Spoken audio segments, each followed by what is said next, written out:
আসসালামু আলাইকুম। আমার নাম হচ্ছে আফন হোসেন, আর আমার দেশের বাড়ি লক্ষ্মীপুর, 13 নং দিঘলি ইউনিয়ন, পূর্ব দামিনতলী খালেক মেম্বারের বাড়ি। সো আমি দুবাইতে গেছিলাম 2021 সালে।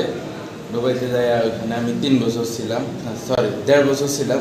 তো 1.5 বছরের অভিজ্ঞতা হচ্ছে আপনার মানে বাইরের দেশে যাওয়ার পরে বিশেষ করে মানে অন্যান্য আমাদের দেশে তো ডিসিপ্লিন কেউ মানে না। বিশেষ করে একটু চেষ্টা করবেন যে যে দেশে যাইবেন ওইখানে ডিসিপ্লিন যেভাবে চলে ওভাবে মানা। আর সময় টাইম টাইম মেনটেনেন্স করাটা আপনাদের অতি জরুরি।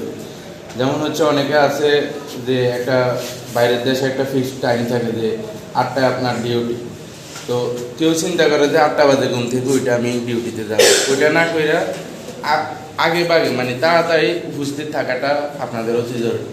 আর আমি ওইখানে কনস্ট্রাকশন সাইডে কাজ করছিলাম। তো আমার একটু অভিজ্ঞতা ছিল পড়াশোনা কিংবা ওই অভিজ্ঞতা অনুযায়ী আমি অফিসের মধ্যে কাজ করছিলাম স্টোর কিপার হিসাবে। তো যাদের অভিজ্ঞতা বেশি আছে অবশ্যই তারা ভালো কিছু পাইবেন ইনশাল্লাহ বাইরের দেশে গেলে। আর ওইখান থেকে আমি আইসা পড়ছি হচ্ছে 2022 সালে। 22 সালের শেষে দিয়ে আইসা পড়ছি। আসার পরে অনেকদিন চেষ্টা করছি যে বাইরে যাওয়ার, কিন্তু যাইতে পারিনি। এখন আলহামদুলিল্লাহ সৌদি আরব যাওয়ার জন্য আমি প্রস্তুতি নিচ্ছি।